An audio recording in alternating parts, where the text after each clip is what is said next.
Okay, so we are recording, and a warm welcome to all of you, also to the newcomers who was not joining us yesterday. Today we're going to be talking about another fantastic topic, which is the topic of flow.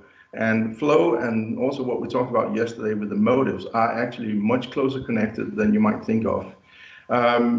Again, just reminding you, please keep your microphones muted. We are recording, and that way, if you have any background noise, we're not going to get that on there. Also, we will finish the recording when kind of the class part ends, and then for the Q&A session, we will not be recording. So just to let you know how we do it. I'm going to shift over here and put my slideshow on, and so what we will talk about today is what I have called balanced leadership. And when I say balanced leadership, it is because when we can create a balance for the employee and of course also for yourself, then we can create the optimal performance. We're going to go more into details, but another important factor of doing things smarter is that we can also limit stress in the organization. We have seen an extremely growth in stress all over the globe and all types of organizations, also places where people didn't have it before. We are now seeing more and more stress. Actually, part of that was caused by all the things that the companies had to do as a consequence of the financial crisis back in 2007-8 and those forthcoming years. So again, we are entering now into a very hardship period for the world. Trust me, I went into central Copenhagen to do an errand today, and it was like walking around on a Sunday morning. So there is no doubt that this will have business suffer. Because of that, business will have to perhaps start looking at their resources, start looking at everything. And if we don't do things right, we're going to end up pushing as many people into long-term sick leave. Again, something we can avoid, something that isn't necessary if we think about how we do things. So that's kind of the main topics today. Part of what you need to know, and this builds on what we talked about yesterday, which is the needs, the motivation, the needs, the life motives. Because if we understand them, if we understand what the employees need, and by the way, again, also remember when I say employees, that also includes yourself, because self-leadership is very much about also understanding who you are, what you need, and when you're getting too much or too little. So what we have to make sure is we understand a person's need, and then we understand what has to be provided so we can accompany the challenges and the requirements that we give them. That's what we're going to be talking about today. Now, for those who are not familiar with the flow theory, I'm just going to give you the crash course on that. Mihaly Csikszentmihalyi is a Hungarian professor, and he came up with the term flow. And flow is translated into the optimal experience. And just to quote him, and I'm going to read from the screen, sorry about that, but the best moments usually occur when a person's body or mind is stretched to its limit in a voluntary effort to accomplish something difficult and worthwhile. Optimal experience is thus something we make happen. There's a couple of interesting things in this sentence. First of all, it has to be voluntary, so that people have to feel that whatever task they're doing is something they want to do. And if we think smart, well, we know that in work life, we have to do things we don't necessarily want to do. But if we structure things right, maybe we can generate more motivation towards that and make people feel that they actually have a choice. Also, if things are too easy and there is no outcome of it, it's also not interesting, so it's going to kill motivation. One of the things that really triggered me when I read the book, The Optimal Experience, the first time, was that Mihaly Csikszentmihalyi basically in the opening says, flow is not something we can influence, we cannot do something to make it happen. And this was in his original text. And then he started listing what has to be done in order to stay, what has to be present in order to actually achieve flow. Being a little bit of a polarity responder, I started thinking about, well, if we know what has to be present and those things are something we can do, maybe we should just make a guideline. And that actually was the foundation for my first book that I published in, I think, 2011, Shortcut to Flow, which is kind of a recipe for how you can get yourself more into that state. We can't necessarily control it 100%, but at least we can start making the territory that we enter so that we can get there more often. Now, just to illustrate what flow is. So when you think about any task that you have, and this can be work life, it can be private life, it can be relationship, it can be anything. We can talk about the challenges or the requirements of the situation. Now, what is the difference between the challenges and the requirements? Well, the challenge is, of course, how challenging is this to me? Am I being challenged? And the second part, the requirement, is this being asked of me? So the more this is being asked of me, the more it asks of me, the higher we would go on that scale. Now, if we then look at the lower axis, we have the skills and the resources. In other words, do we have the competencies to do what we want to do? Are we good enough? And do we have the time, the money, the staff, whatever that is? And at the end of the day, when there is a perfect balance between the X and the Y, we are in the state of flow.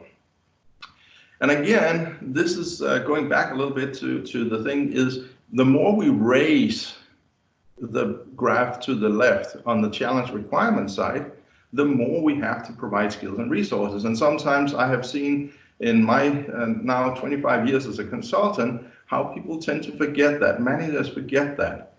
They go too eager on what can be accomplished and forget that the resources has to follow. And I particularly also on the competence side.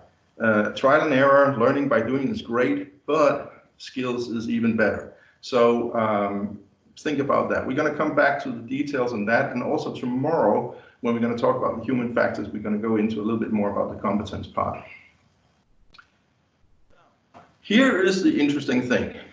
Mihai, he said, in order to achieve flow, there has to be 5 things present. You have to have a compelling goal, and there has to be an appropriate number of realistic sub-goals. So in other words, stepping stones or milestones, whatever you like to call it. Now, of course, why do we have to do that? Well, because there has to be something we like to achieve. Now, for those of you who were present yesterday, when we talked about the life motives, you already know that we are very different, very independent people from each other in terms of what are the goals we might like, although surface value may look the same. Why do we want to achieve them? Because we actually have a higher goal than just necessarily the goal given by the boss. Then we also have to provide a system for feedback. This is very important as well. We have to be able to measure the progress, and we have to give people the feedback so they know where they are. This is also something we have to look at. How do we do that? Because people have different needs for feedback. And then we have to provide our employees the opportunity to focus and concentrate about what they're doing. Very often we ask them to multitask, we give them 600 different tasks, and then we do not understand how come they have errors in there. If it's something important, give them the space to focus and concentrate. This has a higher success rate, and you also reduce the risk of making errors and mistakes in there. And then, of course, the competence part. Knowing that we can go in and there's competence levels, and understanding how competence level works, that is actually also important, because we can't just expect people to be experts day one when they're starting on something new. And this is again a mistake many leaders do. They expect, here is a new task, and go and do, because you're the expert on 5 other things, so of course you can do this, although we never ever trained you. So mastery takes practice. And then, of course, it's important also to keep raising the bar. So otherwise people get bored. So these are the 5 things that has to be. And as I said in the book I wrote, Shortcut to Flow, I basically list up a whole set of exercises you can do on your own to actually build that state. Now, when it comes into leadership and leading flow, we need to understand what are the intrinsic motives. When we know that, then we can start and saying, okay, how are we going to learn? How are we going to teach this person to do it? How much can we push them in their acceleration towards whatever they want to achieve. And this is again so important because people are so different. So what we can look at by looking at the intrinsic motives is we can look at the learning method. How do people learn best? Now, some people learn best by having instructions, just tell me what to do and I do it, while other people need more to know the how, the why, sorry, and they will ask more questions. Some will not ask questions. Some will be afraid of failure and thus more reluctant to go into, and whereas other people may have, hey, trial and error. If we make a mistake, we just jump back right back on the horse, no problem. So the learning method can very much also, how structured are people will definitely have a influence on this. And then of course the feedback structure, how do we provide the feedback? Some people need a lot of feedback because if they don't get it, they're gonna wait for their manager to come and provide it before they move to the next step. Others, they have the opposite problem. They may move on too fast because they don't want to wait for the feedback, because they already know or think they know inside, even when they're on the wrong track. Then, of course, we have levels of increment. So how much can we push people to the next level? How big jumps can people take? And this will depend very much about how risk willing they are. Level of information will also go with the structure motive, because again, do I need a lot of details or do I more need big picture, and then I provide my own details in there. And then how to go about the team. Do I want to work alone? Do I work in a team? What are the guiding principles? Should I have, is a lot of procedures that has to be followed, etc., etc., etc. So when we start looking at this, we can actually design a process for the individual, which is far more efficient. And yes, it is going to take a little bit of time to do that in the beginning, but you're going to save a lot of time at the end. And this is a smart thing. It takes an investment to make an earning. And this is where you as a leader can really end up earning a lot of time and success for your team, for your employees, if you invest a little bit more upfront. And this is the challenge, because we're already busy, you're super busy, you have tons of things you have to do, and now Anders is asking you to do even more upfront. Why can't we just get started, get people to work? Well, the more we do this, the better they work, the faster they learn, the faster they get to the successes and results you need. So it is something with a huge payback to yourself. Now, one of the things that is important, and this is really about how much people are willing to be challenged. Some love to be challenged. Some actually undertake so big challenges that it's almost crazy. I was speaking to a guy only a few weeks ago. Actually, I think it's 6 weeks ago I spoke to him first time. And he told me he was going to do a 90-kilometer cross-country ski race in Sweden. And I said, so you must be good at it. And he said, no, in this past weekend, I had my first skiing session. And I was just shaking my head, knowing what 90 kilometers on cross-country skiing means, having actually in my young days been a skiing instructor in cross-country. And I'm like, you're crazy, you're nuts. But he was young and he liked challenges, so he went for it. And he managed, he succeeded. I wouldn't recommend it for physical reasons, but he did, because he wants big challenges all the time. And this is so important to understand, that when we want these challenges, some people really thrive on them, they love them, and for that reason, they need them. Whereas other people, they may actually need to go much slower. So to illustrate this, when you have a new task, and I picked the color red on purpose, because even if we want challenges, it's still going to be kicking in that adrenaline. And the only question is the level of adrenaline. Is it something we like? Do we like it? Do we panic? Or what do we do when we get a new task? Some love it, some don't. Then once we have the new task, then we have to give them time to build mastery. And again, this learning process can be very different. Some people learn very fast and some people learn very slow.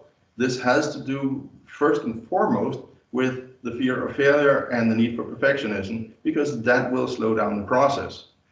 Simply because it has to be perfect before I can move on to the next step, which of course means that those people have to work very hard, but at the same time, they also end up becoming really excellent at it once they have learned it. Others may jump faster forward because they can do trial and error. It doesn't matter, I don't have to be perfect. And that means they get to the high level, but they actually could have learned more in the process.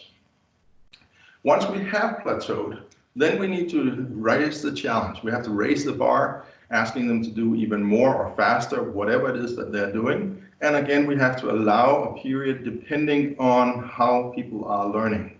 In the speed they're learning, allowing them this. And this can seem quite natural, it can seem quite obvious. But in reality, this is not what goes on in a lot of companies because there isn't time. And that means we actually end up wasting talent, particularly because they don't get what they need from the boss in the learning processes. As some of you know, I am also doing headhunting, and we see so many who are still talking about what they are not getting from their leaders and from the organizations they're employed in, and that is a significant reason for wanting to leave to another place. So again, new challenge and new mastery. Now, at a certain point, this task is going to be going towards the edge, meaning we can't really challenge much more on this particular task, and then we start all over again. And this, of course, is an ongoing process, so we don't have to wait for one to be completely done, but just to give you the illustration of how you should work this, but again, based on the individual's need for learning. And this is the big difference. So, thinking about it, some of the needs, some of the intrinsic motives we can look at for the size of challenge depends, and these are just examples, so there's not all of them, but could be power motive, for instance, because if I have a huge need for power, then of course I like a big responsibility because it's going to give me more influence, so I'm willing to take on that challenge. It could also be I have a very low need for safety, meaning I'm very risk oriented. I love challenges and there has to be an element of danger in it. So the bigger the project I take on, the more risky it is for me to succeed, and I like it, I thrive on it. On the other hand, if I happen to be high on safety, having a huge need for safety, I will worry a lot about this because if you give me anything that's too big, everything might start going wrong, and I'll start thinking about how much wrong it can go. Now, of course, that also means that those people are much more aware of the risk factors and thus take less risk and makes things more safer. So there is no positive in one side or the other, it's just different ways of. And then, of course, the social acceptance, because if I happen to have a high need for social acceptance, I'll be afraid of failure. So if you hand me too big a challenge, I'm going to be stressing about it. Here comes then the problem, because if you also have the need for power and you have a low need for safety, but you don't want to fail, you will have to work really, really hard to get there. And it's going to be a painful process, but you will still do it. Then, of course, we have the speed of learning, which again goes with how perfect does it have to be, how structured am I in my approach, and also how good am I at following the guidelines. People who are very structured and follow guidelines and just move on will have a very fast learning process. Other people may have a fast process, but without learning thoroughly enough. Again, particularly if they're very unstructured and are willing to break the rules and the procedures. So this has a lot of influence on this.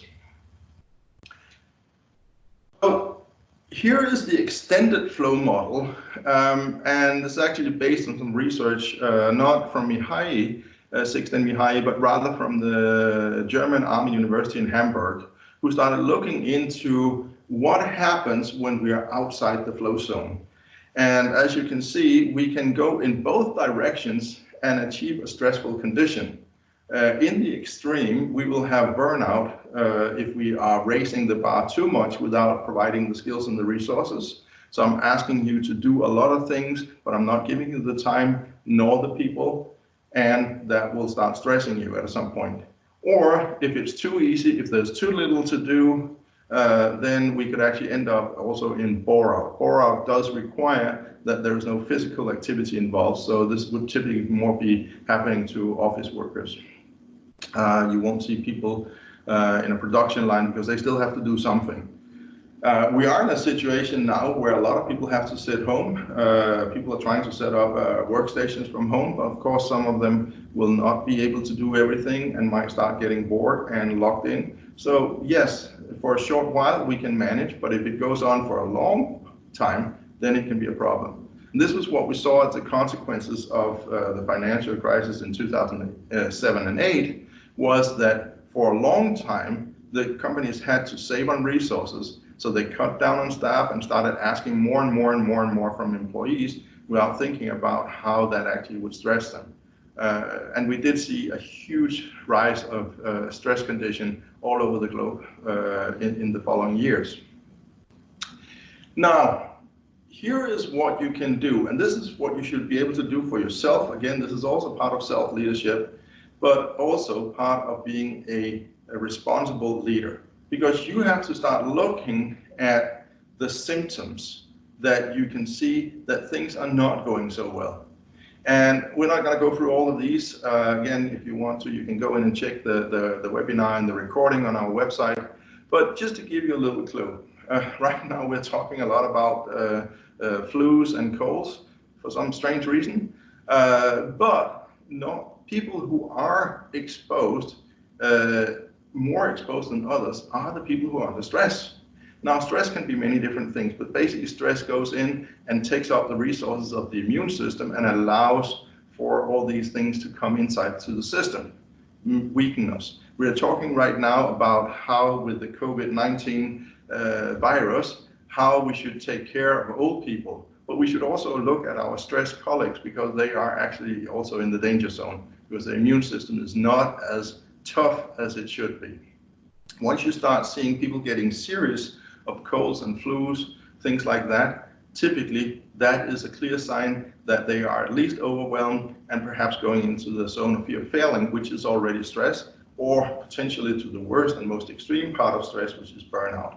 So this is your responsibility to prevent people get there, because it takes forever to get people back out, and some people never come back out of burnout and basically can't function anymore in the work life.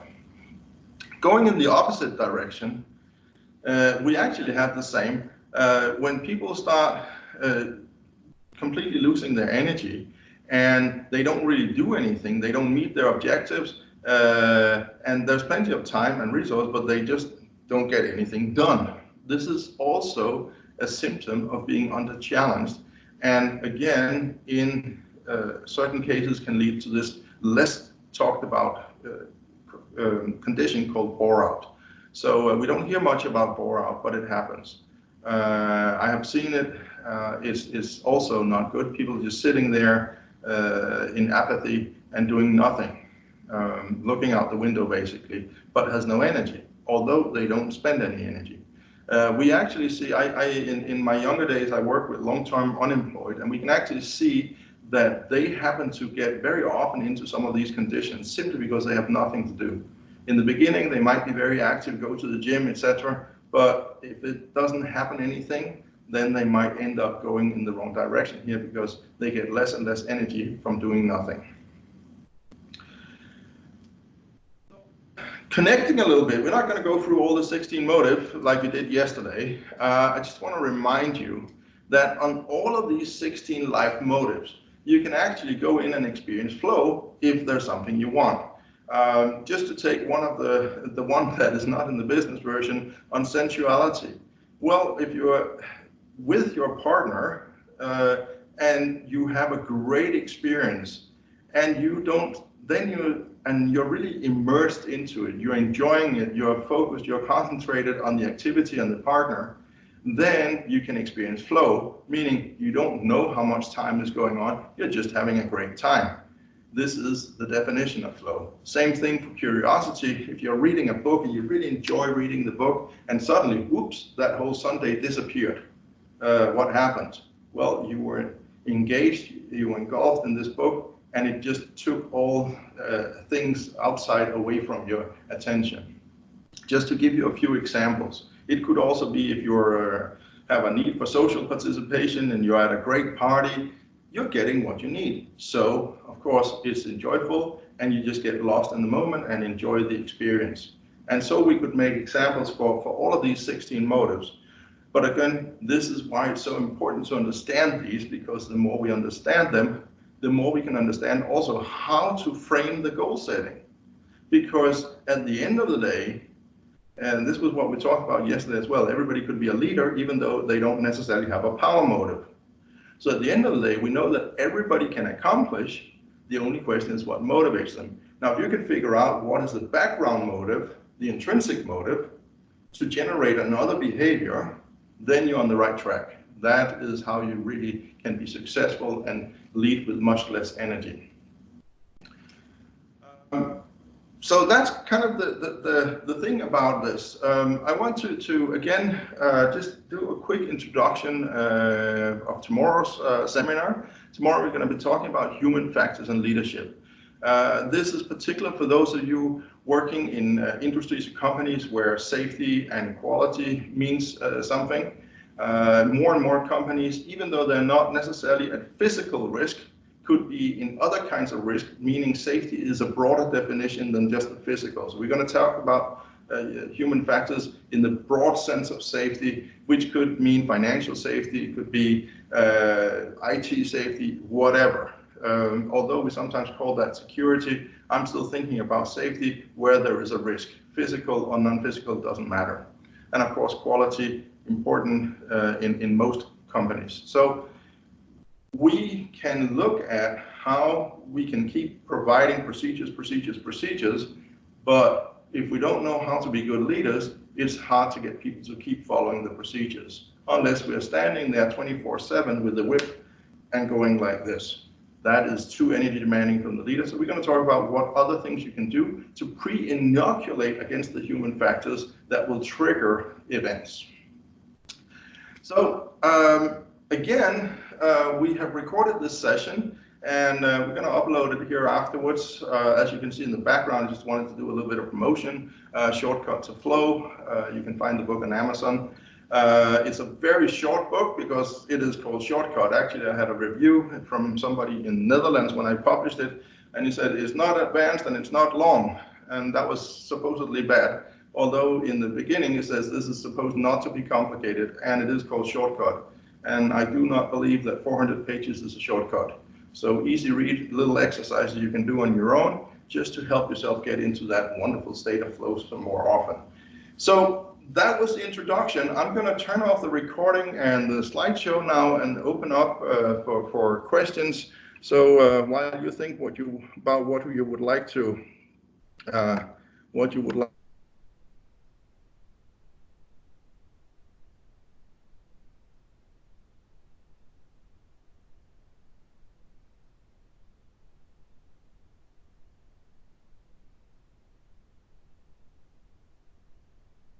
I think I got a little bit eager here on my buttons, so somehow I managed